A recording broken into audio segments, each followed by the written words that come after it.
All right, we'll move this over here. We put the date over here.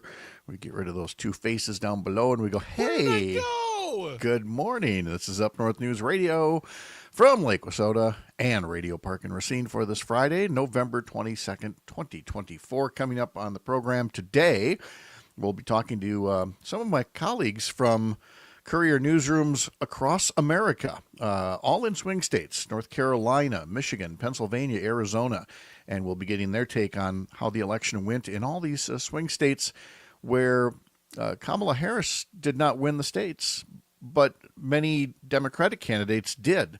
What was that all about? So we'll talk to some of my friends around the country about that. In our second hour, we'll have our regular visit with former U.S. Attorney Jim Santelle, and we'll ask him not only about Matt Gaetz withdrawing his nomination to be the next Attorney General, not a big surprise, but who the new nominee is. Pam Bondi, the former Florida Attorney General, who, trust me, is going to be no better in that position. And Jim Santelle will tell us a bit about the history of Pam Bondi.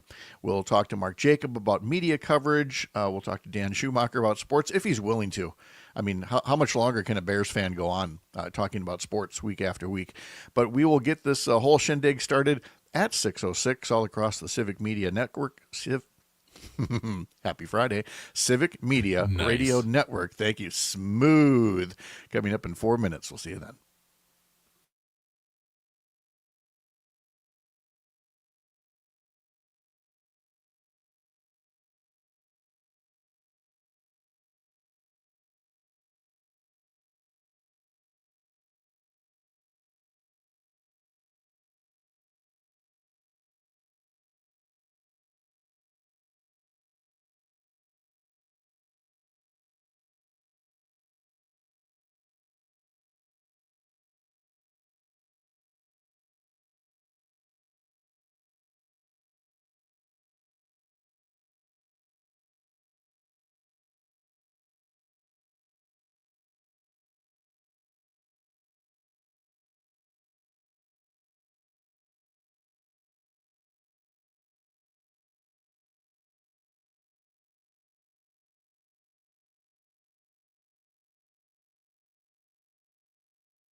all across Wisconsin from Civic Media.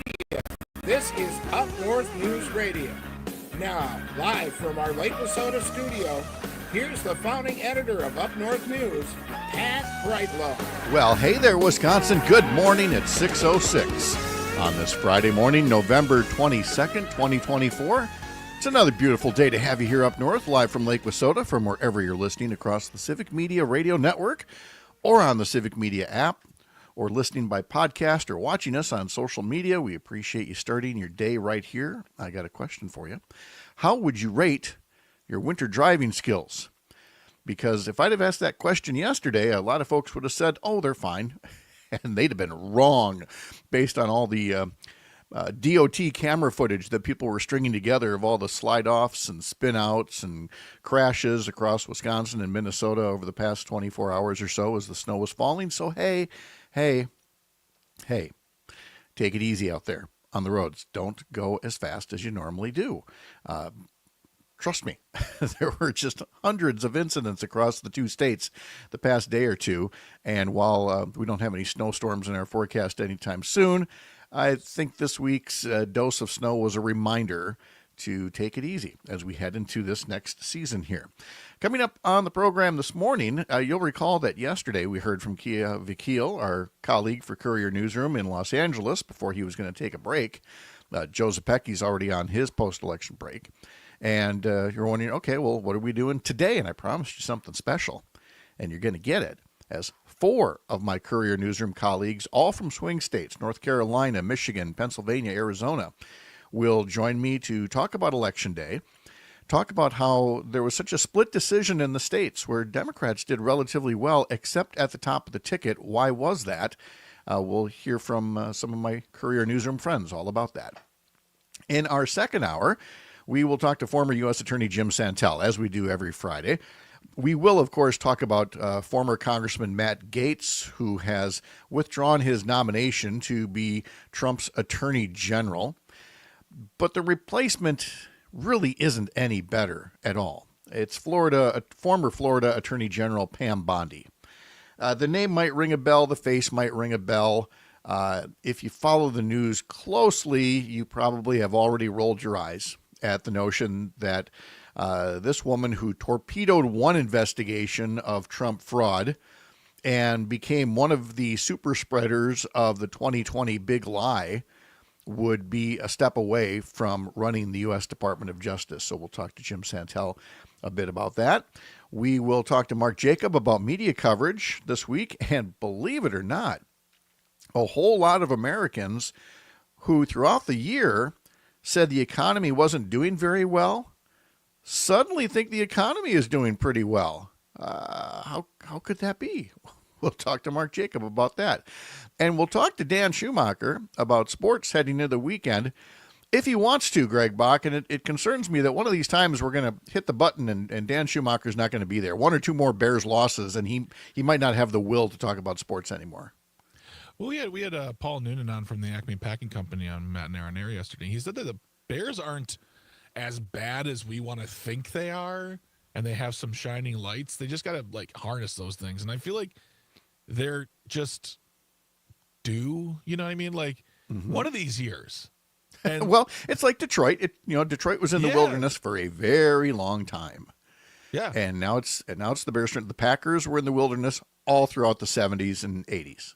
Oh God. Yeah, see? The Bach household was an unhappy one back in the 80s. Exactly. With Forrest Gregg as a coach. Oh, God, Forrest Gregg, yes. So that's Greg Bach there. Tony writing on YouTube, I hope that cool guy Greg makes an appearance. Well, here he is, voila. As if on cue, he's going to tell us what to expect at the Laughing Tap this weekend. This weekend we have Andrea Jin. She's going to be doing 4 shows, 2 shows tonight, 2 shows tomorrow. Get your tickets at laughingtap.com. $22 online, $25 at the door. No drink minimums. A fun time is going to be had by all. Andrea she has appeared on The Late Late Show with James Corden, and she is a Juno Award winner, which is Canada's Grammys. Oh. She won a Juno for, I believe, Best Comedy Record. Wow. So so it's a Grammy A, I think is how they're also referred to. Yeah. Yeah, they actually hand you the award. It's just covered in fries, cheese curds, and gravy. And then they apologize. Right? I'm sorry. Yeah, sorry about that. Here's your award. Sorry about that. Temperatures around the state right now include 37 in Chippewa Falls, Wausau 39, La Crosse 40. Amory's at 35, Wisconsin Rapids 40, Green Bay 43, Madison 42, Waukesha 37, and it's 42 degrees where Greg is at Radio Park in Racine. As we head into this weekend prior to Thanksgiving, and I know that my lovely bride was already at the grocery store yesterday trying to secure some provisions here before things start to run out. Greg, I know you've got the comedy stuff happening this weekend, but I would imagine, like everybody else, there's a little bit of Thanksgiving prep that's taking place out there as well. Maybe even if it's just putting up turkey decorations. We don't do decorations for Thanksgiving at all. In fact, we barely decorate for Christmas because we're never around the house for the holidays. We're at families' houses. Mm-hmm. But I got to start thinking about picking up that turkey from the farm we bought it from. I'm so excited and kind of proud for this year going like local, like real local for our turkey, sourcing it that way. And then got to get a big old bucket of mac and cheese from Festival Foods and make mashed potatoes, and that's it. We're making the food, but then everybody else provides like a dish or two to pass. Very nice. And then my mother-in-law hosts it because I am never hosting Thanksgiving again. I've heard from a couple of folks now about how mac and cheese is like the big side that they prepare, which I have to say I hadn't heard that as much until fairly recently. Mac and cheese is really coming into its own as a Thanksgiving side. It's really making its play for the best because side, people are used to it. How often do you have stuffing? One day a year, right? Yeah. I mean, why do we have to do all these things that you only have one day a year? A lot of people only have turkey one day a year. Yeah. You know, we don't have to do it that way, kids. I mean, buy yourself a smaller turkey next year in like the summer and grill it or something. I don't know. But yeah, we had this discussion with, I think it was Tony yesterday. Yes, it was. Yes, and I understand he doesn't like your team turkey. I get that. I am team turkey, but I'm also team good turkey. Like the moment it's bad, I'm like, this sucks. Like Tony says, okay. I have stuffing all the time. How dare you, sir? I believe directed at me. I did not know that. This was not a personal attack, Tonins. Yes, I know. Alicia puts on YouTube, I put more into the mac and cheese than I do into any other dish on Thanksgiving. Yeah. So that is very good to know. That's fantastic. It's really coming. I love it. Coming into its own. Thank you to everybody who has already said that they cast a vote for our final program over at volume1.org, volume, O-N-E, volume1.org. That is the arts and community newspaper in the Chippewa Valley. They've done a Best of the Chippewa Valley survey for years and years, and Up North News Radio is in the running for best radio show in the Chippewa Valley. So we appreciate your support. If you go over there and sign up, you have to create an account. It's free. But then you can cast a vote, not just for that, but all kinds of other categories that some are very specific to the Chippewa Valley. Well, I'm sure many of them are, but many others you could probably navigate through on your own just fine. We should probably review that more in depth one of these days. Because I know, well, you mentioned being up for an award through Shepherd's Express. Yeah. And I know all these other little papers like to do this as well. So we should have a little fun with that in the coming days. Let's see. What is he? Tony writes, I wrote in the turkey-free Up North News radio show. We're not turkey-free. We're not turkey-free. We're not gonna be. We're accepting of all likes and dislikes. You don't like turkey, you're welcome here. You do like turkey, you're welcome here. You like green bean casserole? Get out of my country. Hey, remember we were talking about the exotic locations for basketball tournaments? Yes. Coming up for not just Thanksgiving weekend, but this weekend as well. Let me review them because there's one or two that we hadn't talked about yet. In part because the Badger women's basketball team was in action last night. They are now 4-1 on the season after defeating the University of Illinois Chicago last night, 61-57 at the Kohl Center. They will host Omaha at the Kohl Center tomorrow afternoon before heading south to play in the Cancun Challenge at the Hard Rock Hotel Riviera Maya, where they'll play Thanksgiving afternoon against San Diego State, along with games on Friday and Saturday. We've mentioned that the Badger men's basketball team is traveling to the Greenbrier Resort in West Virginia for the Greenbrier tip-off. That first game is against the University of Central Florida this afternoon at 4 o'clock, pregame at 3 o'clock on some of these Civic Media stations, including the Civic Media app. Let's see, the Marquette men's basketball team on Saturday morning, tomorrow morning, will face Georgia at the Atlantis Resort on Paradise Island in the Bahamas. Okay. These kids now, these NCAA players, they have the ability to get paid, right? Oh, yeah, paid bigly, yes. Yeah, and so now they're getting paid, it's like, all right, they can work on Thanksgiving or a holiday. But I feel like, all right, this year you get some fun time. Next year, the tournaments are in Fargo, Kalamazoo. Well, here, let me give you this. We've told you where the Badger men and women are playing and the Marquette men are playing. Yeah. So I went and looked up the Marquette women's basketball team on this Sunday. They're hosting Indiana University of Indianapolis. So they'll be in Milwaukee. There you go. So you should go support them. Yeah. That's how that should work. Let's see. Bahamas, my tuchus. The Badger football team plays tomorrow afternoon at Nebraska at 2:30. You can hear that game on Civic Media stations in Amory, Wisconsin Rapids, Racine, Kenosha, and Richland Center. Let's see. The Milwaukee Bucks have a game at home tonight against the Indiana Pacers as part of the in-season tournament. The Packers play Sunday afternoon at 3:25 against the San Francisco 49ers.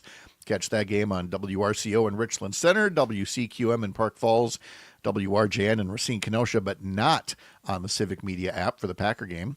And then finally, congratulations for 3 Brewers, or perhaps soon-to-be former Brewers, for getting votes for the National League MVP. Now, obviously, it was no surprise that Shohei Ohtani won the MVP. He got all 30 first-place votes to run away with the award. But catcher William Contreras took 5th place. Willie Adames and Jackson Churio got votes as well. For Adames, I believe it was something like coming in, 10th place in the voting. And Churio did get one 10th place vote to cap off quite a season at the age of 20. To get a vote in the MVP balloting is pretty cool. He's going to get that award someday.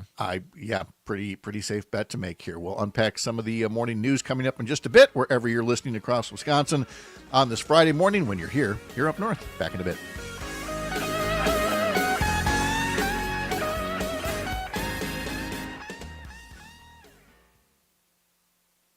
Tony, sports talk. Alicia, you guys are my only source for sports news. See, we are proud of this. Proud.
Today's history lesson does not contain a mention of Bruce Springsteen, but Stevie Van Zandt, who is singing along there with the boss in the Glory Days video. So that'll be coming up in just a few moments here. In a video where Stevie Van Zandt looks like he's having a lot of fun. I mean, the whole Glory Days video is fun, but I'm going to say again, and again, old man alert, looking at how young everybody looked back 40 years ago, just like, oh, look at us. But by us, I mean all of us who are now 40 years older than we were back then. Like, you all look so nice. Yeah. You know? I was only 6. Anyway, moving on here. You can join the show at 855-75-CIVIC, 855-752-4842. Or, of course, you can join us in the comments section as well, as Alicia did, noting that we are her only source for sports news, and for Tony as well, who loves the sports talk. Loves when we get into You know, the bad guys say the sports talk is so boring. So boring. I'll never forget that. I'll never forget that text message. Oh, I hope they're still like hate listening to us for that. That would make me happy. Marge, they're talking about sports again. Get in here and listen to this. Let's tell you about the daily newsletter. You can sign up for it at our website, UpNorthNewsWI.com. Click subscribe in the top banner. Christina Laurie puts that together, and one of the stories she's got in there is about the Polar Express, not the movie, but the actual train. In November and December, the National Railroad Museum in Green Bay kicks off the holiday season with a Polar Express train ride every Friday, Saturday, and Sunday. There's some hot cocoa involved and stories and, of course, the train itself. The National Railroad Museum is one of just 39 sites in the U.S. and Canada licensed to host an official Polar Express train ride, and the only location in Wisconsin that does that. It's also the biggest fundraiser of the year for the National Railroad Museum to keep the nonprofit doors open during the quiet months of the year. So check out our newsletter for more about that and how you could take yourself on a little ride with the kids for the holiday season and make the holidays that much more merry. Let's talk for just a bit about Pam Bondi, and we'll do that again next hour with former U.S. Attorney Jim Santelle. But just to pass along the news, if you missed it yesterday, former Congressman Matt Gaetz, who's only been a former congressman for a little bit here, he resigned a few days back after Donald Trump nominated him to be the next Attorney General, thinking that would thwart, and who doesn't love saying that word, thwart the release of a House Ethics Committee report into allegations involving sex with underage girls, sex trafficking, and payoffs to women for sexual favors. It hasn't. The debate, of course, is still going on. Gaetz is radioactive, and finally yesterday saw the inevitability and withdrew his name from consideration. Okay, fine. It's not like we had high hopes that Trump would turn to somebody else who would have more credibility. He did not. He turned to former Florida Attorney General Pam Bondi. And for folks who follow the news closely, and I know that's not a ton of people, but for anybody that follows the news closely, I'm sure heard that and said, oh, really? That Pam Bondi? Yes, that Pam Bondi, who and again, has that familiar Fox News Trump defender look to her. She was launched into prominence by Sarah Palin, endorsing her when she was running for Attorney General. And since that time, she has been a reliable ally of Donald Trump's, most notably when the New York Attorney General's office was investigating Trump University for being a fraud, which it was. It was eventually shut down, like a lot of Trump ventures that turned out just to be, grifts and failures. But much of its operations were in Florida. And the Florida Attorney General's office, run by Pam Bondi, told the New York Attorney General's office, sure, we'll help you with this. Right around that time, Pam Bondi's campaign got a $25,000 check from a Trump enterprise. And to hear somebody at the New York Attorney General's office tell it, they got ghosted after that. Every time they'd reach out to the Florida Attorney General's office, they'd hear nothing. Pam Bondi eventually did not launch any kind of an investigation. The New York Attorney General's office did it on their own, successfully. and then went after the Trump entity that cut the $25,000 check to Pam Bondi's campaign because it's a nonprofit and it's not supposed to be writing campaign checks. And so inevitably, Trump was fined for that. Again, one of the many, many times that Trump was adjudicated in court as having committed a crime or some kind of a grift that folks just seem to keep brushing off.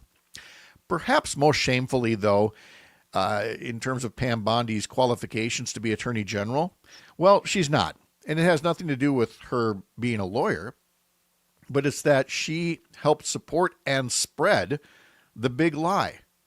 Donald Trump's claim that the 2020 election had somehow been tainted. She made up assertions about fake ballots that, for Joe Biden that were being poured into tabulation centers. She'd always kind of be very cryptic, saying, well, there seems to be a problem, and yet she never provided any evidence. And I did not go to law school. But if there's one thing I know about lawyers, is if they're asked to produce evidence, if they're making a claim that requires it, they should maybe provide it. And she did not, because he did not, because there wasn't any. And let's just say it and be crystal clear about it. Anybody who helped Donald Trump spread a lie about undermining election integrity from 2020 has no business being Attorney General, has no business being in charge of the United States Department of Justice. The bottom line is, because she was seen as more palatable than Matt Gaetz, there won't be any Republican senators that stand up against her. She's going to get in. She's going to be the Attorney General. She's going to do whatever Donald Trump wants her to do to weaponize the Department of Justice. And real Americans, law-abiding Americans, law-abiding groups are going to be hurt as she and Trump use the Department of Justice for personal vendettas rather than upholding the rule of law. And that should be concerning to everybody. But as we saw from the election results, it will not be concerning to everybody. We will talk more about those results with 4 of my colleagues from Courier Newsroom in swing states around the country coming up right after this. You're Up North.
All right, now this is a new treat. This is normally where you would hear Courier Newsroom national correspondent Kia Vakil, but of course he was on yesterday, getting set to start his post-election vacation. I promised y'all something special, and have I ever got it? From Courier Newsroom, I have got 4 of my colleagues from the other state-based newsrooms. There are 11 total.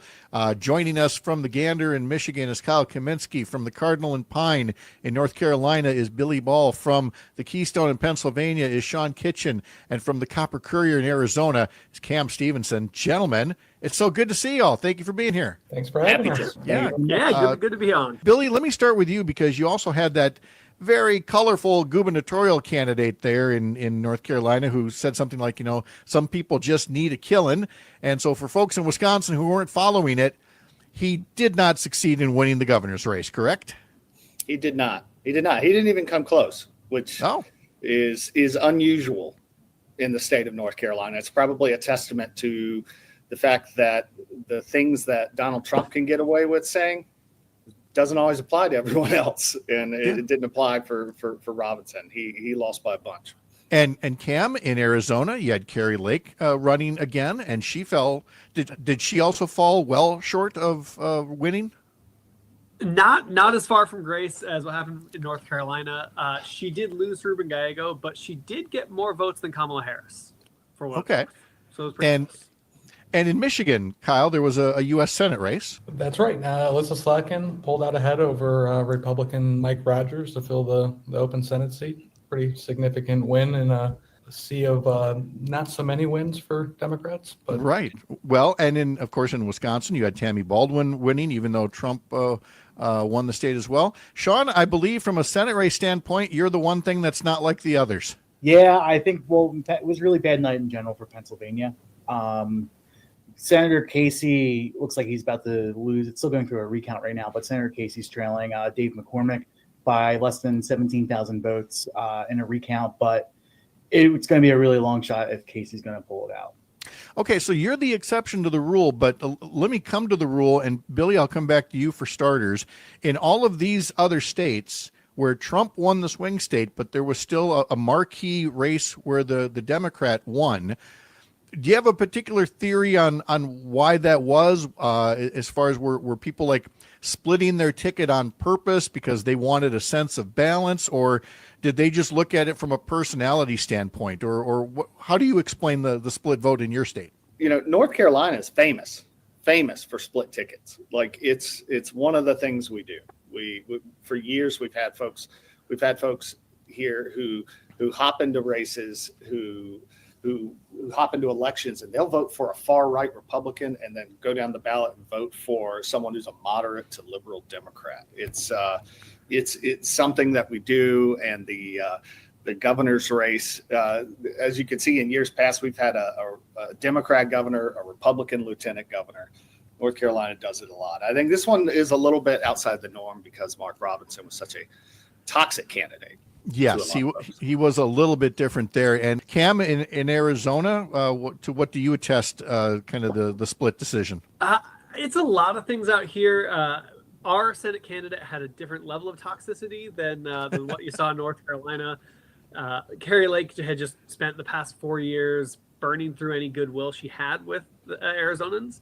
And so people were very happy to vote for Ruben Gallego. He also appealed to a more populist working class message. Most of his events were at like local boxing clubs or places where you could just hang out and chat and talk. And so I think from talking with people, they felt more comfortable voting for Ruben Gallego.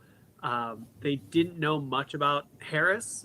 They know they didn't like Trump, but they felt that, I think what you mentioned, if they voted for Trump and Gallego, that would give the sense of balance in some way. Sure. Kyle, I think of Michigan as especially swingy because you really have gone back and forth in terms of Republican governors, Republican control of the legislature. Last time around, though, it was a Democratic trifecta. This time around, it was split. What's your take on all of that? I mean, we had a similar split ticket situation here. A lot of voters who supported Slotkin for Senate didn't back Harris for president. I think this suggests that many Michiganders aren't looking at the candidates, are looking at the candidates individually rather than voting along strict party lines. Slatkin ran a pretty smart campaign focused on kitchen table issues like healthcare, manufacturing jobs, infrastructure, and it was clear that kind of made the difference in the campaign. She was able to connect with voters that were kind of outside those areas that traditionally leaned blue, farmers in rural areas, auto workers in small towns, and it really highlighted the ability to make politics feel personal this time around. It wasn't just about policy, it was about trust, shared experiences, listening to what people needed. And Sean, in Pennsylvania, again, Senate race notwithstanding, it is a state that is pretty well known for ticket splitting, yes? Yeah, I mean, I think we saw a lot of that in this election. There was a drop-off between Trump and McCormick. I think you saw that in the other states, with the Senate races, the drop-off between Trump and the next Republican candidate. And I think Casey just wasn't able to pull it off. I think he was just the casualty of Democrats just not doing well, like an anti-incumbent wave that happened here in Pennsylvania. Now let's go to the top of the ticket here, because it felt like Kamala Harris was here all the time, and if she wasn't, then Tim Walz was, and it felt like there was all of this momentum. And now, of course, we're into the season of second guessing. That's fine. We'll do it for this segment here, and I'll kick it off by saying.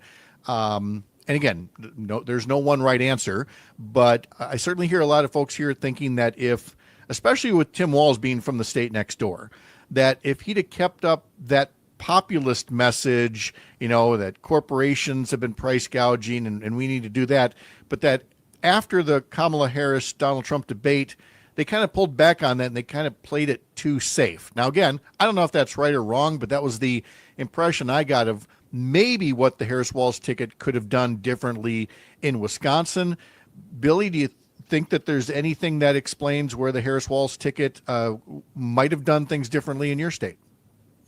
I think that, just like y'all in your swing states, we saw a lot of them. We saw a lot of the candidates, and the messaging was, remarkably disciplined, I thought. And for what it's worth, I know there are going to be a lot of people who second guess what Harris's campaign did. But I for the situation that she was put in, partway through a presidential election year, she did a remarkable job of galvanizing people and getting them out. Honestly, I don't know if there was something she could have said or done much differently in a year when people just weren't happy with how much they were paying at the grocery store. And I think that there are, one of the problems with that is I flat out don't think that traditional media explained very well how inflation worked or how it was impacting people or what the candidates' policies were going to do along that. But I think that was a big thing there. So I'm not so much critiquing the Harris campaign. I'm sure there were things she could have done differently. I'm sure folks down in Pennsylvania wonder why their governor wasn't selected as the VP pick. I'm sure that's coming up a lot with the Democrats there. But I think here it was just a wave of people who are tired of how much things cost. It's hard to win an election when inflation was as bad as it was at the beginning of Biden's term. Sean, do you feel that there is still second guessing that Josh Shapiro wasn't chosen to be the running mate, or were there other reasons why the Harris-Walz ticket fell short there, or was the year simply out of their control? I think it was just out of everyone's control. I don't think Shapiro would have made a difference in Pennsylvania, or with the other tickets. If it came down to just Pennsylvania, I think you could probably second guess not picking Shapiro, but we lost, the Harris campaign lost a lot of the swing states. But Shapiro was also very supportive and campaigning around the clock for Democrats and for Harris in the final month, 6 weeks out of the election, going to a lot of different things. With regards to the campaign, I don't know if they could have done anything different. I personally thought it was an interesting choice for them to have 2 or 3 high-profile Republicans for Harris events in the Philadelphia suburbs when they didn't have any rallies with base supporters, base Democrats in the final weeks of the election. That is a point that's come up a lot. Was too much effort put into reaching out to what they hoped would be enough moderate Republicans, and again getting away from that core message for progressives. All right, rather than beat a dead horse, we'll move on to another point here for Kyle and Cam. Let's go with just the year itself, covering the campaign. either, personally, event that you went to, folks that you met, or things that you saw while you were working with the team at your own newsroom. What's going to stand out for you in terms of the way that you covered and your team covered the 2024 campaign? Let's start in Michigan there, Kyle. I'm trying to think of a moment that stood out to me from this election cycle, and it has to be at the when it was pretty clear that Trump was going to win at the end of the night. I was in Detroit at the Michigan Democratic Party's watch party. Talked to a lot of voters. There was just kind of a mix of determination and this sense of disillusionment, I guess, among Democrats who realized how much work it takes to maintain this progress and how fragile it can be. So it was a big reminder for me that every election is a chance to kind of learn, adapt, understand the pulse of the electorate, and realize how we can repeatedly get it wrong. So that was one big takeaway. We've definitely learned that. We've learned again how easy it is to get things wrong. Cam, what'll stand out for you when you look back at 2024? Yeah, I mean, I think our strengths in reporting really shone through when we focused on tangible issues over the idealism of some more established candidates. During the state legislature, we covered very heavily a series of abortion bans that went into effect and then didn't go into effect, and we're able to break that down very clearly. Similarly, when we got into our ballot, we had 13 ballot propositions that were there.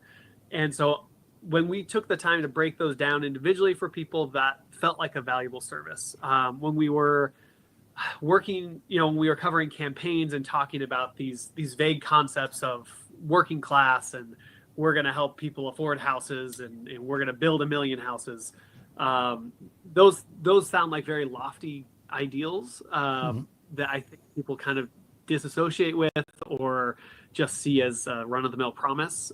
Whereas when we were able to kind of talk about things that they saw on their ballot and things that they could vote on, that's where it felt like we were making a real impact, and that's where we received the most gratitude from our readers. Sounds good. Sean, looking back at the year, what are you going to remember? I'm going to remember just going to a lot of the different events and meeting people. Pennsylvania is a very big state, and going to events from pretty much like from Pittsburgh all the way through northeastern Pennsylvania, and getting to talk to hundreds of voters or thousands of voters, like just being able to, and also like relay their messages. Personally, one of the things I thought was interesting, just doing my first time working a cycle like this, was just getting to meet a lot of the national and local reporters at all the different events, and being able to like pick their brains on things. Billy, we'll wrap up with you. What are you going to remember from the year of campaigning? Despite all the doom and gloom that a lot of Democrats are feeling right now after the presidential election, North Carolina Democrats had a pretty good night. And I think that's something that they're going to be talking about here for a few years. We saw one of the smallest shifts to Republicans of any state in this election. Won not only the governor's race, lieutenant governor, secretary of state. It looks like Democrats are going to pull out a really enormous seat on the state Supreme Court, which, given all of our huge issues with gerrymandering in this state, that's a big deal down the road. So I think what I will recall is that just like Cam and a lot of these other editors are saying, we focused on the less of the personalities and more of the issues that are affecting people at home. As I mentioned before, the grocery prices, trying to explain stuff like that, trying to explain the impact of tariffs, and really, quite honestly, if I hate to beat a dead horse, but explaining the things that traditional and legacy media did a awful job of explaining during this election, and they tend to do. So I'll be proud of that, and I think where we go from here in North Carolina is, the road is not so dim, to be honest. The media coverage we're going to talk about in depth next hour, as always, on Fridays with Mark Jacobs, so stick around for that. Billy Ball from the Cardinal and Pine in North Carolina, Sean Kitchen from the Keystone in Pennsylvania, Kyle Kaminski from the Gander in Michigan, Cam Stevenson from the Copper Courier in Arizona. You can catch all of their work. You can get to all of their sites by going to couriernewsroom.com. Gentlemen, thank you. So great to see you all. Have a great Thanksgiving. Thanks. You too. We'll be back with more after this and today's history lesson and more. You're up north.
From Dallas, Texas, the flash, apparently official, President Kennedy died at 1 p.m. Central Standard Time, 2 o'clock Eastern Standard Time, some 38 minutes ago.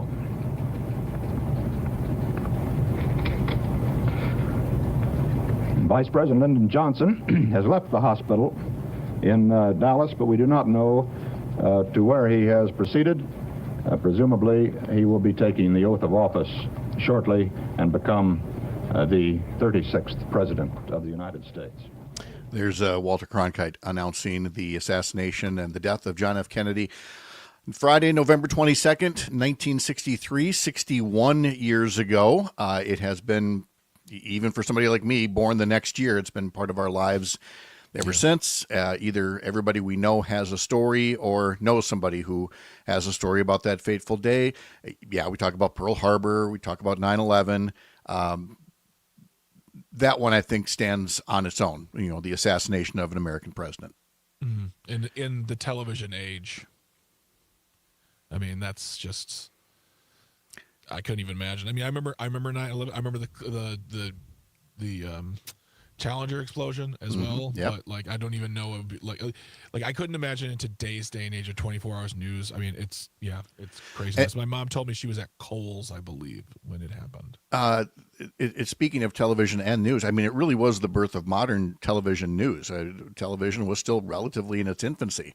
And when you look back at how much they were able to do on that kind of obviously short, instantaneous, no notice, and put the resources together to cover things the way that they did throughout that weekend, it just showed such honor for the craft of American television journalism at the time.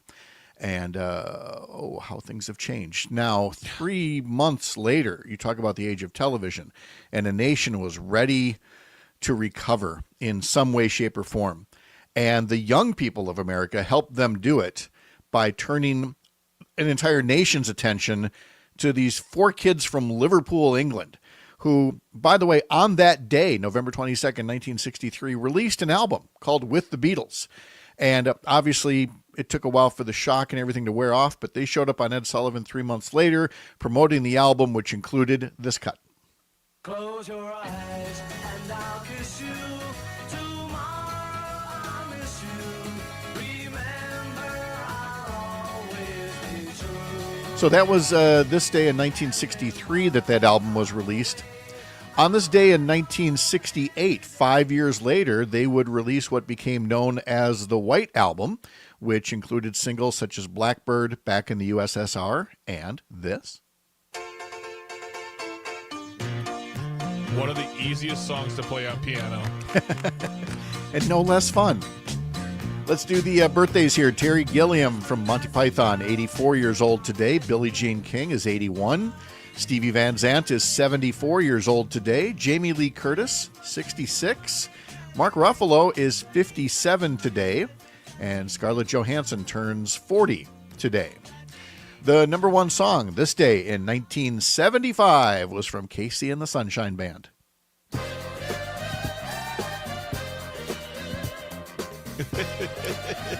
You ever been to a wedding?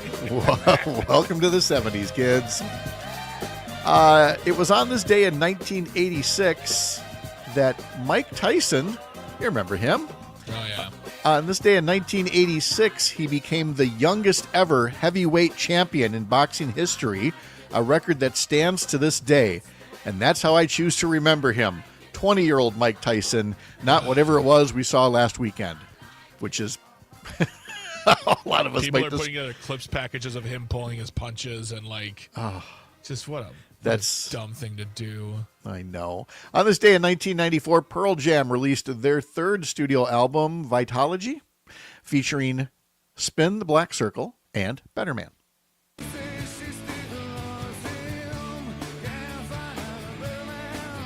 It would go on to become a number one album and sell more than 5 million copies. 1 year later, 1995, Toy Story, the first full feature-length film created completely using computer-generated imagery, directed by John Lasseter and starring Tom Hanks and Tim Allen, was released again this day in 1995. On this day in 1998, Alanis Morissette had the #1 album with her 4th album, Supposed Former Infatuation Junkie. This was the first single off of it. Thank you, India. Thank you, Providence. Thank you, Disillusionment.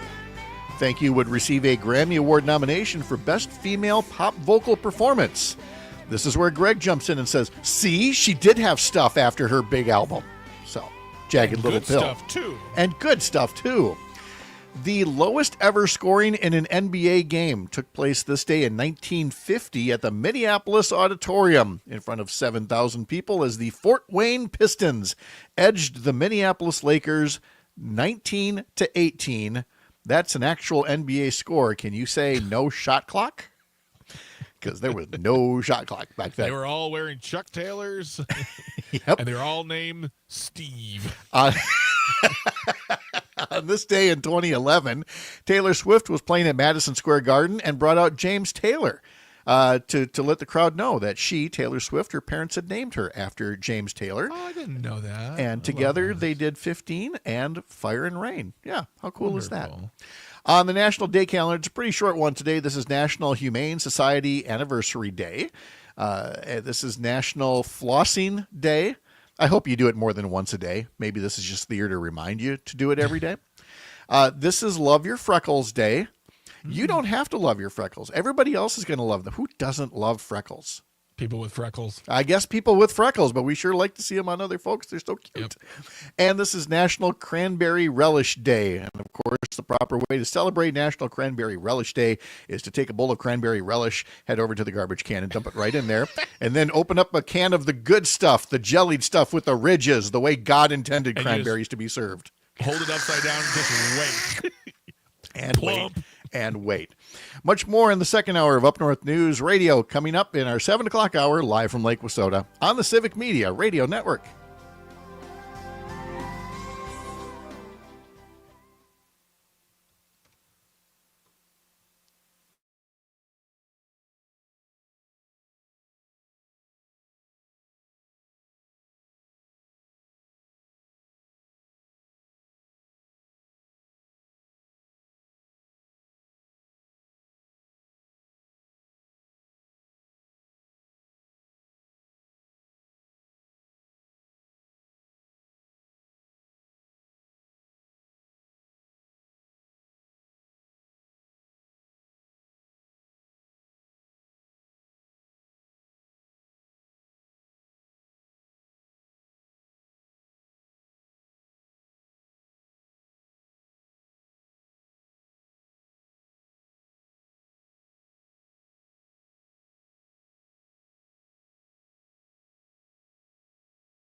Ms. Merlot, good morning.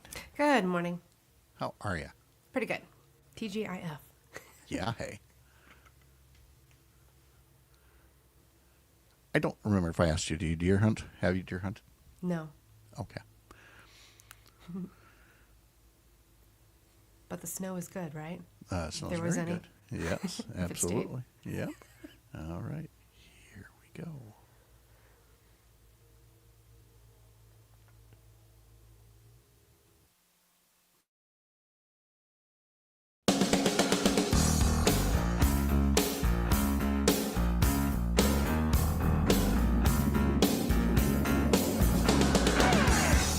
All across Wisconsin from Civic Media, this is Up North News Radio.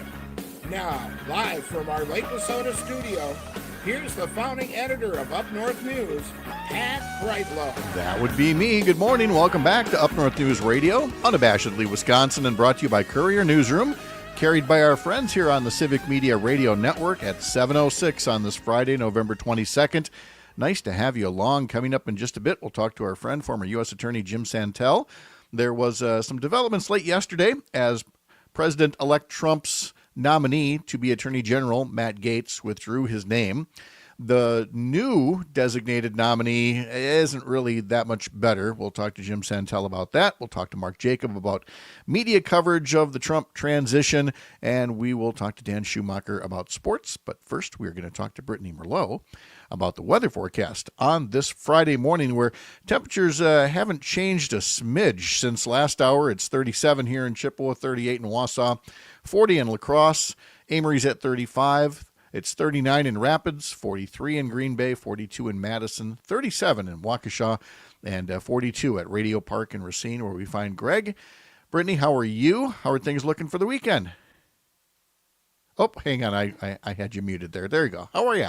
I'm good. I'm fantastic. I'm excited for the weekend. Temperatures, like you had mentioned, are just hovering there. They're not really rising much today either. They're only going to climb to about the low to mid 40s. We've still got some feisty winds out of the northwest, probably gusting around 20 to 25 miles per hour. So much, much calmer than yesterday, that's for sure. But the clouds aren't going anywhere. Mostly cloudy skies today. We could see some spots of sunshine through tomorrow. And the winds finally calm down tomorrow as well. Before Sunday, we're looking at those clouds returning and also chances of rain pushing in by the afternoon and a wintry mix potentially, a very, very light one up north, which of course has the potential to flip to some light snow accumulations Sunday night and into Monday. So we are looking at that for the weekend and cooler temperatures too, because tonight we fall below freezing and we're going to keep doing that for the weekend, and then we'll fall to the teens as overnight lows into next week. So some much cooler weather right on our back doorstep once again. Okay, and the cooler weather leads us to some sad news that we want to pass along as a note of caution. Rob says, good morning from Tigerton. It's cloudy and 39, 4/10 of an inch of snow and melted snow. He said that Wednesday night his cousin Larry, who lived in LeSueur, Minnesota, was salting the sidewalks by his church, slipped and fell, landed on his head, had a brain aneurysm, and somebody walking their dogs found him. He was taken to a local hospital but passed away at 3 a.m. Yesterday. He was very close to his cousin Larry and his wife Cindy. I used to stay at their houses, he writes, in years earlier. So, Rob, our condolences to you on the loss of your cousin, and sadly a reminder that these surfaces do get slippery, and to take this very seriously, and to also take seriously deer hunting season that starts this weekend. People are better about gun safety. They're still not great about heart safety. And we still have a lot of heart attacks and things like that happen in the woods, Brittany, on weekends like the opening of the gun deer season. Oh my goodness. Yeah, that is all so sad and scary news. The ice is just terrifying. I hate it. It is my worst fear in the weather because it's hard to see and it's just so deadly in so many situations. So Rob, I'm so sorry. And this weekend, yes, deer hunting. Please be safe out there. Please, please, please. And also, watch out for the elk, too. They can be confusing. That's actually, I was going to bring up that point. It's you'll find it on the Up North News Facebook page, where we have a post about, don't guess. Know if you're shooting at a deer versus an elk. It could be a calf, regardless of whatever size elk it is. That could get you in some trouble. So know your target and know it very clearly. And yeah, be careful on those surfaces. I had a friend a couple years back. She, was my age, slipped in her driveway, hit the back of her head hard. She's all fine except for absolutely no sense of smell, and some residual headaches. And so even if it's not a life-ending tragedy, it's one that can do some serious damage. So everybody, we don't mean to be down, but please be careful out there this weekend in all sorts of ways. On the roads too. Saw those DOT cameras. People still got to be working on the winter driving skills. Oh, yes, you do. Remember, slow, give space. Come on, take your time, everybody. Yeah. Especially for you guys, well, not guys, but anyone driving four-wheel drive, all-wheel, people whose cars can handle this kind of weather well, that's great, but not everyone's can, and you scare the living biscuits out of people when you just drive past like a crazy person. Right, and it gives people the false sense of security, like, oh, I guess the roads are fine if that person just went past. Well, you don't know how their car handles differently from yours. And semi-drivers, please knock it off. It's just the rest of us are doing 45 and it comes barreling past at 70 miles an hour. It's like, okay, you're just going to end up getting us all in trouble. Tony writes from Ashland, slow and steady wins the race. Leave 10 minutes earlier. You'll get there. Yeah, exactly. Rob also asked Brittany, how's the weather going to be on his trip back to Minnesota? So again, quiet. Quiet, yeah. If it's this weekend, definitely, yeah. Not too bad. The winds are going to ease down tomorrow. Best day to go. All right.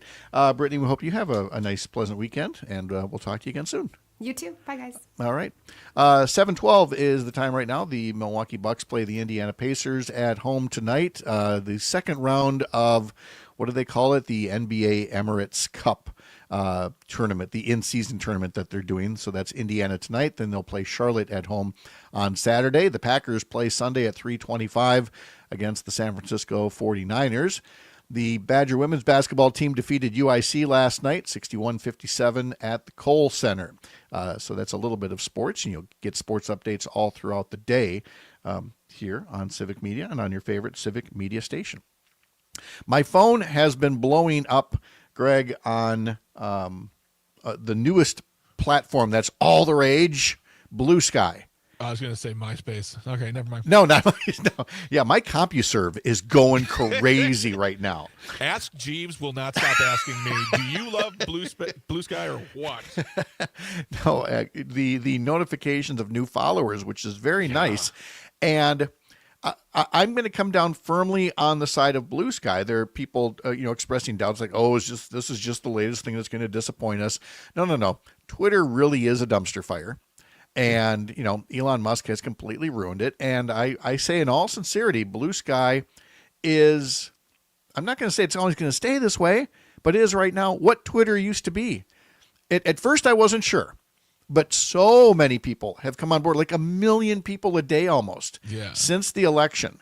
And it now is a valid source of information. There are enough, either news sites or at least news reporters on there that I can get information out there. And people are noticing that when they go back to check Twitter, it's just getting lonely. It's like that John Travolta gif, just looking around the room. That's what I said to Jane last week when we were talking about this on Matt and Air on Air, 10 a.m. to noon every Monday through Friday on Civic Media.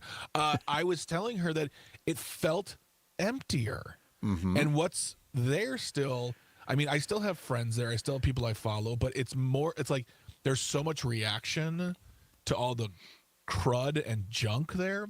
Yes. But I don't know if you heard, but some of these same right-winger conspiracy theorists are starting to join Blue Sky and immediately getting like suspended, blocked, community notes kicked off, like because the way it used lying. to be on Twitter. Right. Yeah. Twitter actually used to have standards for this kind of thing under the previous ownership. Yes. And Mr. Free Speech, Elon Musk, is like, well, it's free speech for Nazis. We're going to throttle other content that we don't agree with. Yep. And that's exactly, he did exactly what he was accusing the previous owners of doing.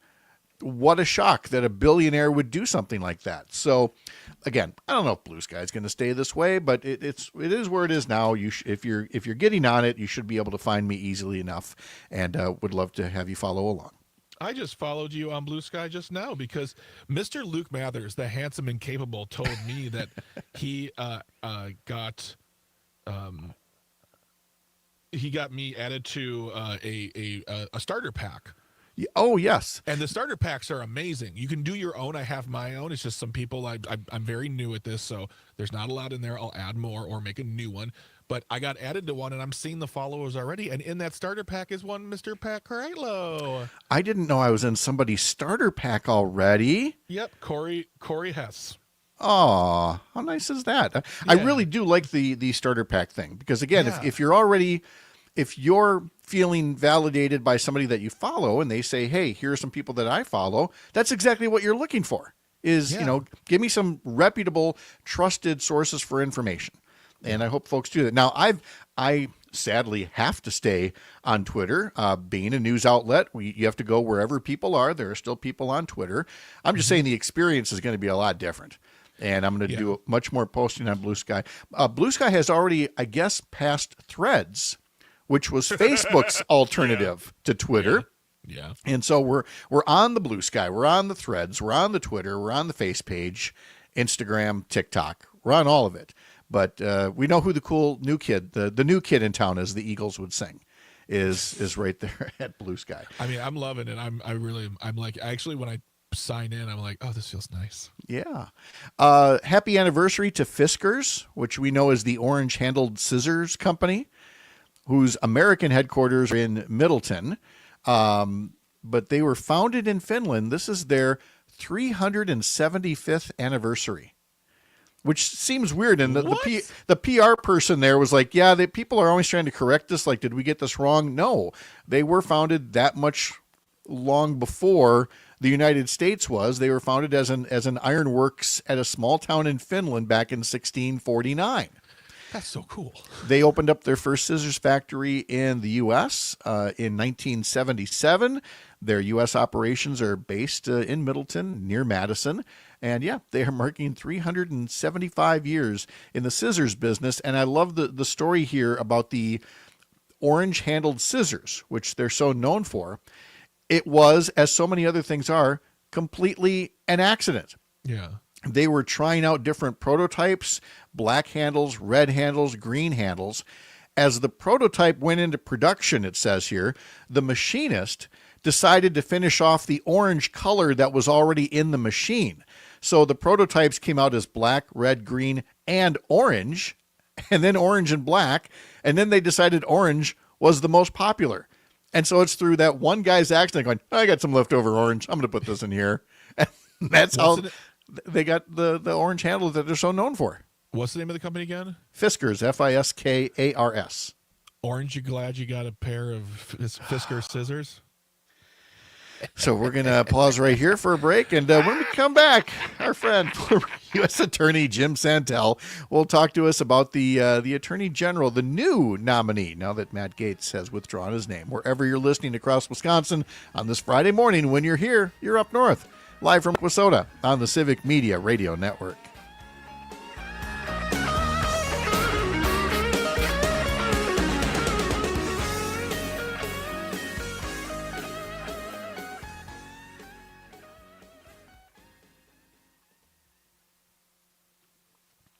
Senor Santelle, how are you? Good morning. I'm hoping that you're doing well, and I'm doing great here. Not where you are, but in another place in Wisconsin here, where it's also a little chilly. Yeah, but you sound great. Terrific. Good. And you always sound good too. Oh, thanks. I was looking for. I seem to be doing props. I was looking for my Fiskars.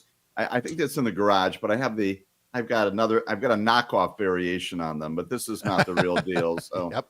I think we'll not go there. But I love I love stories like that. I mean, Paul Harvey made a career out of it. Right. You know? Yeah. And Pam Bondi. Wow. Right. Hey, have you talked about or looked into this guy who faked his death in a kayaking accident? I have not. I saw a headline about it, but I know very little about it. But what I'm wondering is they're trying to get him to return home. Apparently, he met a woman in, was it Uzbekistan or Kazakhstan? I forget where. And so they want him to come home. But I mean, if you fake your death, especially for life insurance, which it kind of sounds like this guy might have done. Yeah, Uzbekistan. he could face criminal charges, couldn't he? Absolutely. It's called, we call that fraud, right? Yeah, right? yeah.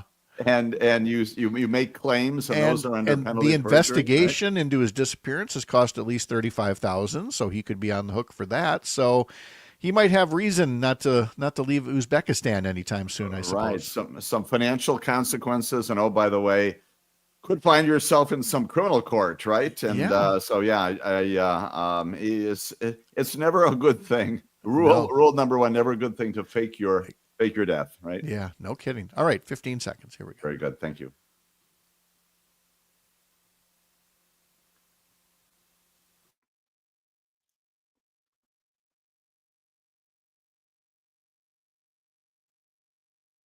Send lawyers, guns, and money. Dad, get me out of this. Ha! Jim Santelle, former U.S. Attorney, is with us, also the host of Amicus, a law review that you can hear Saturday mornings live at 9 a.m. across many civic media stations. Playback on Sunday as well. Learn more at civicmedia.us. Jim, how are you this morning? Pat, great to be with you. My only deficit in life is that apparently I'm not in Greg's starter pack. If we can remedy that somehow, then everything else will be good on my part of the universe. Well, you know what? That's Luke Mathers, who I know is listening right now, because Luke just sent me a note saying that we already have Blue Sky links connected to Civic Media news articles to make it easier to share them on the new social media list. So, Mr. Mathers, if you don't have Mr. Santelle in that starter pack, then you got one more thing to put on the to-do list. Maybe not Luke's priority today, but when he gets to everything else, then attend to that, Luke. He will. I don't doubt that one moment at all. All right. Well, let's talk for a moment about President-elect Trump. We know that his original choice for Attorney General, the, shall we say, embattled and morally challenged Matt Gaetz, withdrew his name yesterday. We don't have to dwell too much on this guy. I still feel like his day is coming in terms of justice. But let's set Gaetz aside. It's the new nominee, Pam Bondi, the former Florida Attorney General. And this has always been one of the frustrations about covering this campaign, where I've said before, folks who pay attention to the news understand all of Trump's many legal entanglements and deficiencies. Folks that don't follow the news, they just think, oh, Trump's a cool guy.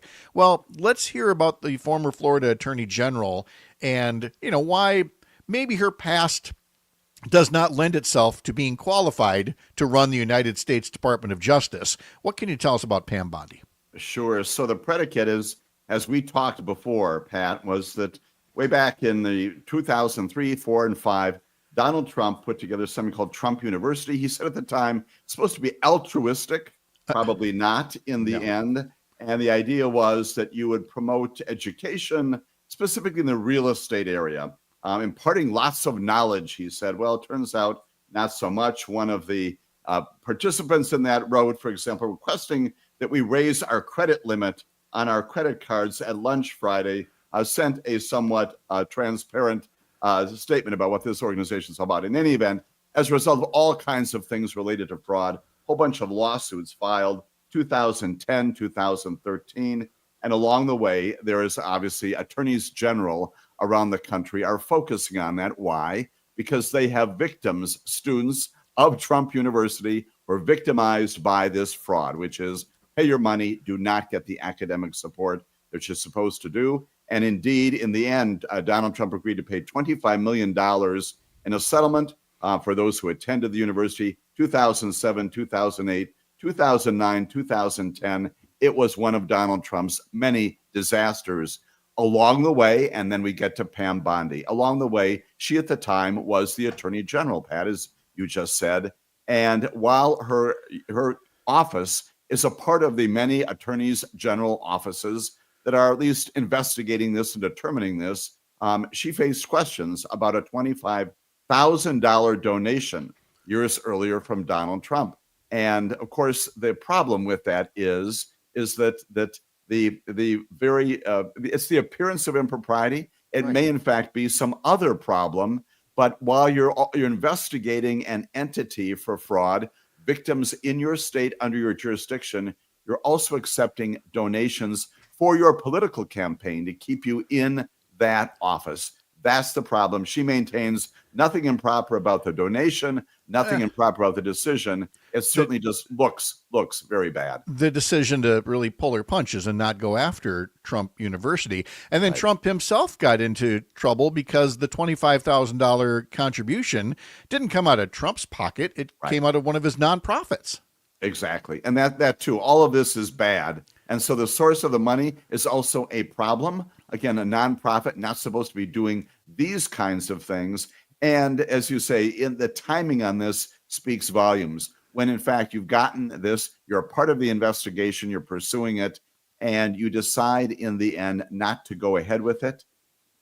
Presumably there are materials and memorandums inside her office contemporaneous with this about the reasons why. That would be interesting, again, for a Senate Judiciary Committee to inquire. Let's go back and look at some of the documents, some of the notes written by investigators. Let's look at back at your decision memorandums that you and others may have written, timing on them, the specific reasons why. You'd like to think that the decision was because the merits of this were not strong. We know that that's not the case. In the end, other attorneys general went ahead with precisely this, and it resulted in some very large settlements. Right. Again, more than just appearance of impropriety. She has some explaining to do on this and other things. But rather than do that, she is, fully on board Team Trump. She was part of his impeachment defense team. And then, in my mind, worst of all, in terms of disqualifying her to be Attorney General, she was a leading supporter and super spreader of Trump's made-up claims about election fraud back in 2020. I certainly would have a tough time seeing an election denier as somebody who would do an impartial and capable job heading up the Department of Justice, Jim. Absolutely. And so, again, a reason for the Senate Judiciary Committee to inquire very, very particularly into that behavior. We know that there was nothing there. We know 60 different lawsuits are filed. None of them result in a finding of any fraud at all when it comes to the 2020 election. You are promoting to a court some information upon which you filed this lawsuit. You can file the lawsuit. The question is, do you have a predicate for doing it? And if not, you're again in big trouble, should be in big trouble with the bar. Another unrelated story here, of course, you've got Michael Gableman right here in the state of Wisconsin. Same kinds of things, something for another day, but same kinds of things, misrepresentations about what you're doing, especially when it comes to the 2020 election. And beyond that, as you said, the very connection with Donald Trump, she was one of his lawyers. That may not be disqualifying in its superficial approach, but the problem is, again, you've had this attorney-client relationship with him.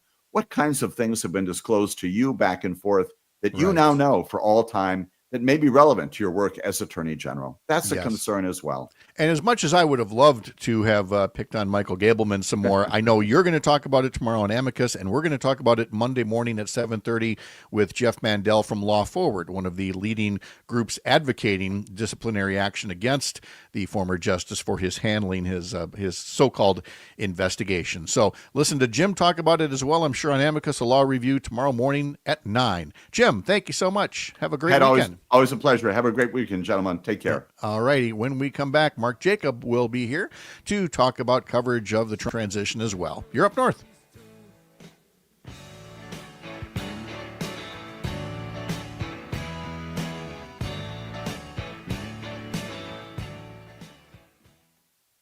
There we go. All right, Jim, I got a feeling you're going to be on call a lot once starting January 20th with every move DOJ makes. Maybe I should just quit everything else and just stay here at my kitchen table here, right? or hang out with Greg more in Racine, which I do as well, right? Hey, either one buddy, is good. Happily, my pleasure. We're just going to keep you busy. All right, talk to you later. Take care. Jim. Bye-bye. Absolutely. Yep. Good morning, Mark. How are you? Doing well. How are you? Okay. We just finished going over the Pam Bondi part 1. I'm sure there's more to be said about. I'm sure. Oh my God. So yeah. So he wasn't going to get some, great. He wasn't going to pick anyone great. No. So an election denier is to be expected. Right. I think. Right. let's see, what was I going to say here? Oh, so I've got the note here. We've changed the video series to On Target. So I've got that there, but the website, stopthepresses.news, stays the same, right? That's the same. Oh, Yeah, okay. and I'm off Twitter now. I've given up on him. Good. I'm on Blue Sky and enjoying it. Oh, yes. So we'll talk about that. So now, hold on. Means I got to work harder to go. I got to go find you over on Blue Sky. I mean, Are you on there yet? yeah. Oh, yeah. I hadn't. Let me see if I follow you. I or normally not. bookmark you. Yeah, I follow you. Yep. I follow you. Okay, so I don't need to look at your Twitter feed anymore. I can look at your Blue Sky and get everything. Yeah. Perfect. Hey, wait, there's a Jennifer Schulze starter pack here too. She's going to be on the show Tuesday. Oh, great. By the way, so yeah, she did a starter pack. That's good. This is great. Okay, I'm digging on this. Yeah, all right, I'm on that one too. I am gonna look at all this, and I'll come get you in just under 3 minutes. Cool. Okay.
You've got a friend in me. You've got a friend in me. If you missed it earlier in today's history lesson, Toy Story made its first appearance today in 1995. Monday, as we mentioned, Jeff Mandel from Law Forward will be here. Tuesday, veteran Chicago journalist Jennifer Schulze. And on Wednesday, in our homeroom segment, looming cuts in Wisconsin school districts where referendums failed a couple of weeks back. And then Thursday and Friday, we will replay some of our favorite interviews over the past few months or so. We are joined now by Mark Jacob. Mark also is a veteran Chicago journalist who has the newsletter Stop the Presses. Find it at stopthepresses.news, along with his video series with Stephen Beschloss, which has been rebranded. It's now called On Target. Mark Jacob, how are you? Doing well. You too. This is what kept me busy the whole break. We just got done talking about Blue Sky and its alternative to Twitter and folks leaving Twitter for Blue Sky. And we talked about starter packs.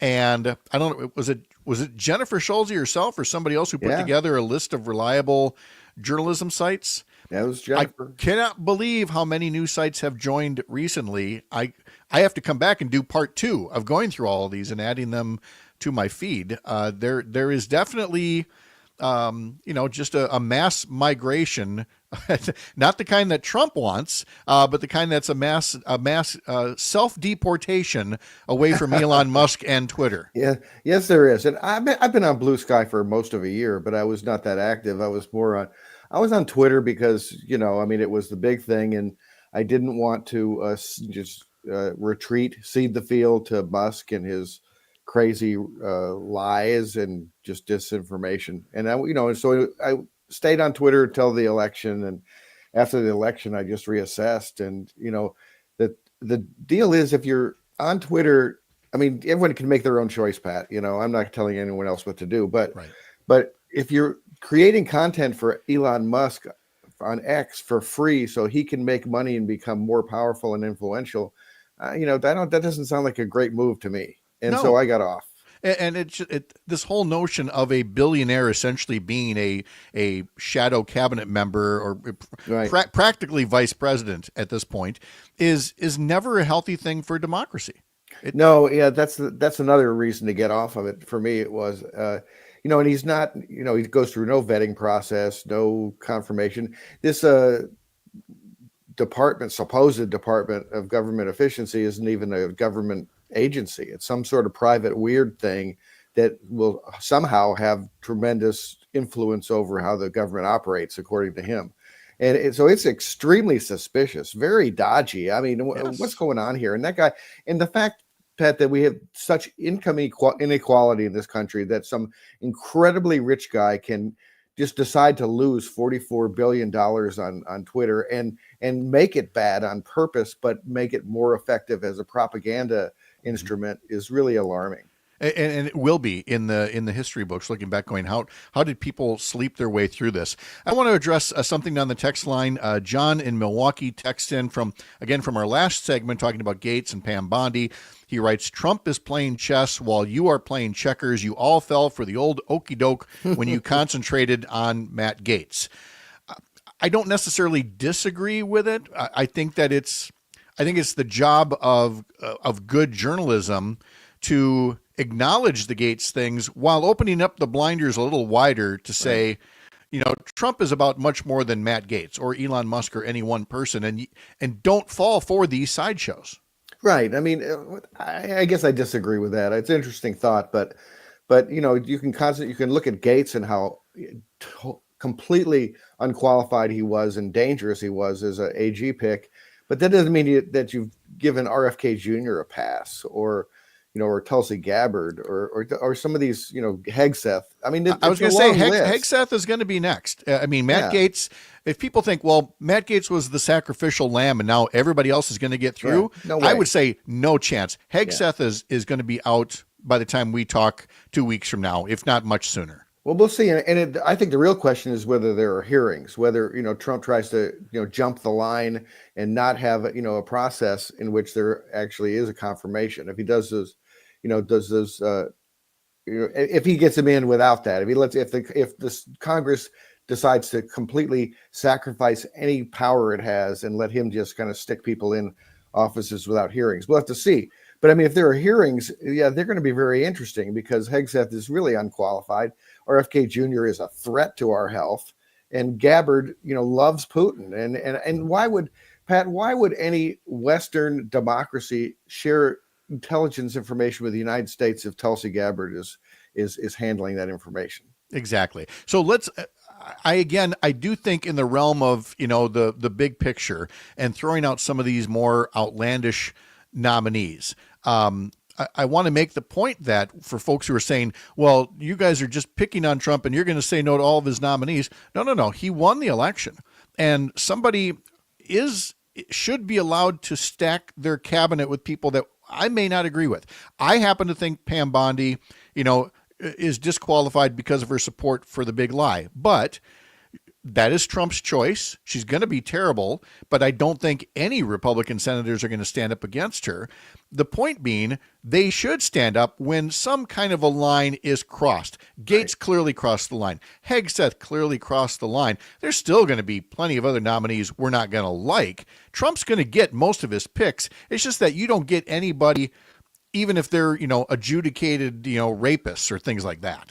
Right. Well, I mean, I feel like that Trump put up a Gaetz just as a little test to see what. I mean, I think he would have wanted him as AG. I mean, it's not. I don't think it was totally an okey doke. I mean, I think what he wanted to do is just test the waters a little bit and see how outrageous and how autocratic he could be, and how much the Senate would just fold to any pick. Because I mean, there's not a giant reservoir of bravery and courage among Senate Republicans. Let's face it. So, I mean, I think that I think it was just a test to see whether anyone would object to anything he did. And he found that there was just this little sliver of courage or decency backbone left. or something. Yeah, right. something, but not a lot, but some, and which is actually encouraging considering how much the Republican Party has just done the El Foldo to his. I mean, to me, Pat, in this whole Trump era, there are always people like Trump. There's always criminals and con artists.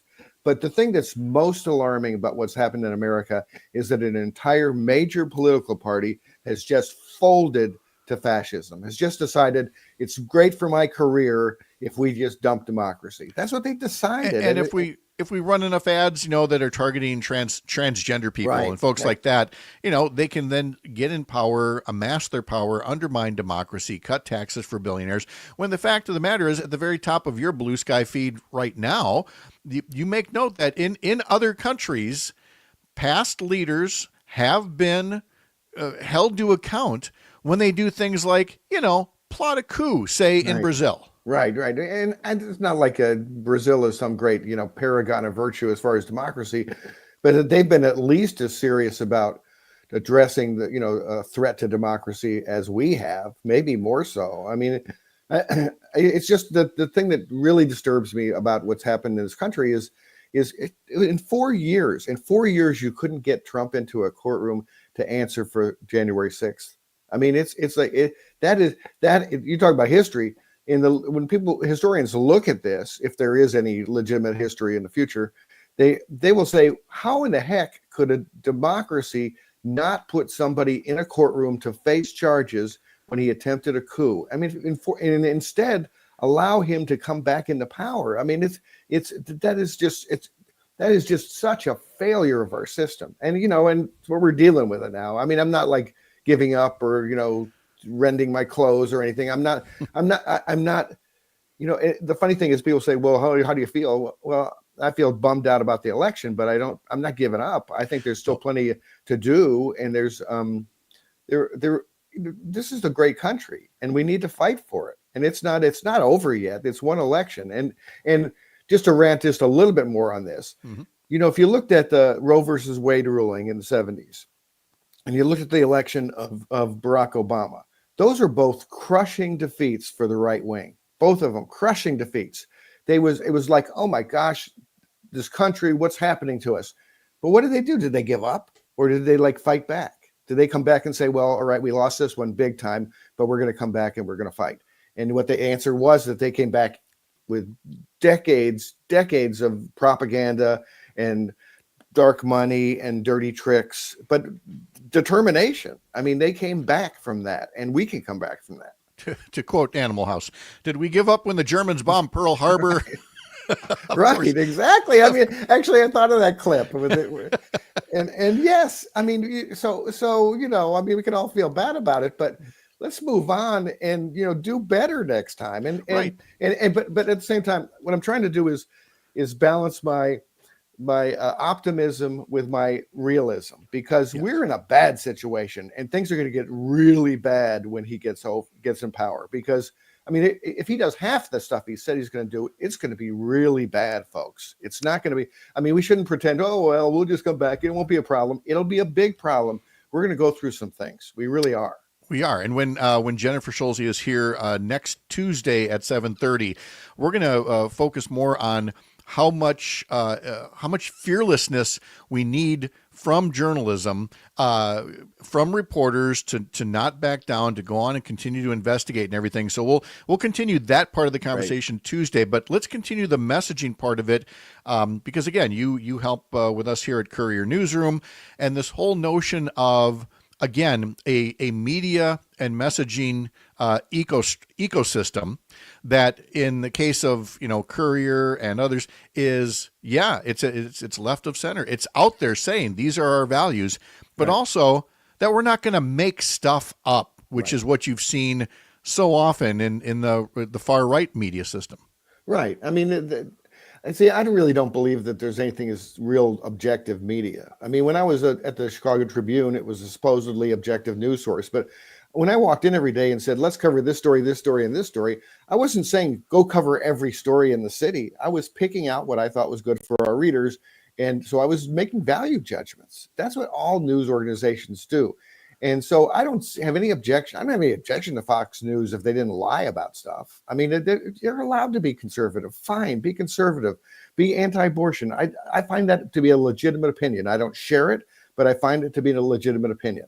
And same thing with, if you don't believe that any people should be covered by government-sponsored health care, legitimate opinion. I don't agree with it, but legitimate opinion. But it's the lying, Pat. It's the making up stuff. And it's also not just the lying, it's the lying and the hatred. Like the thing with that transgender lawmaker, this week, where you're just trying to be mean-spirited and nasty to people, and you're trying to exploit fear for political benefit. It gets back again to this whole notion of we can disagree.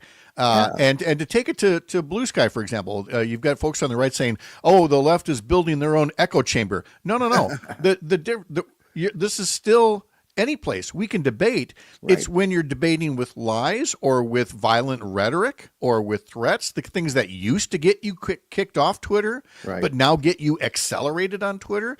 That's why folks, are moving to a different platform. So to conservatives, I would say, get over there on Blue Sky. Have disagreements on the issues. Just don't be surprised that, when you reach a certain threshold of insults, violent rhetoric, or threats, that you're then, muted, blocked, kicked off, whatever the case may be, the way the rest of us do it in real life. Right, exactly. But I mean, what X or Twitter was doing was just inviting the Nazis in, and it was, and I'm not talking about Nazis in some sort of vague sense. I'm talking about neo-Nazis. Yes, real Nazis.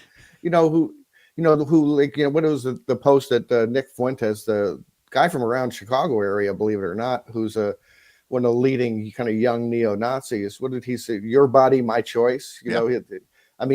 So in effect, he's promoting rape culture on Twitter. Yeah, and that's what people are saying.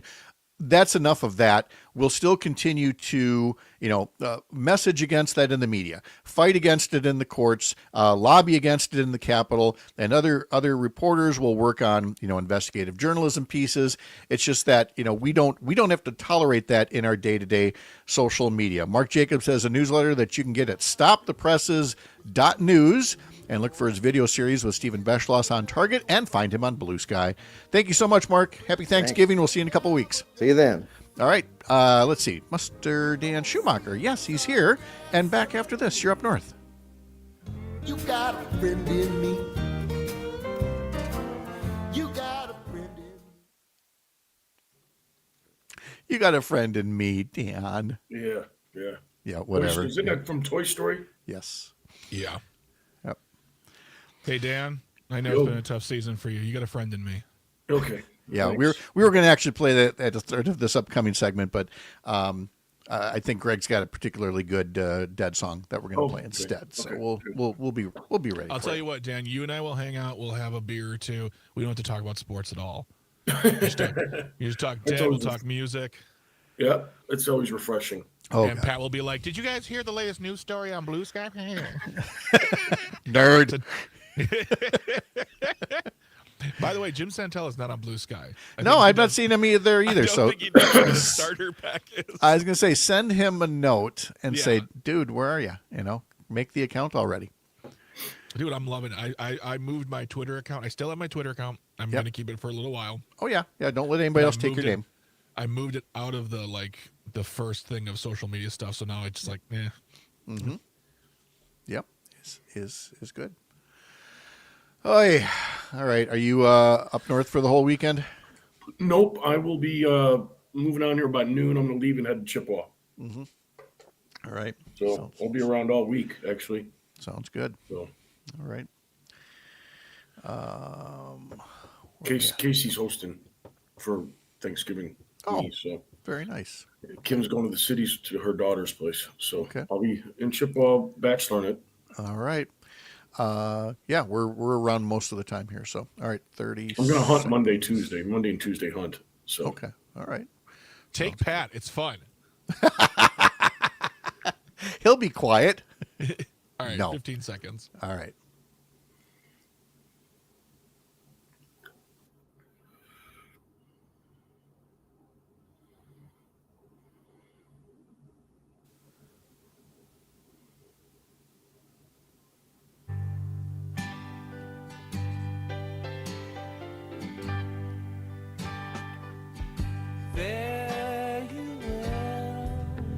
Now, normally, Greg Bach and Dan Schumacher are in sync when it comes to Grateful Dead music.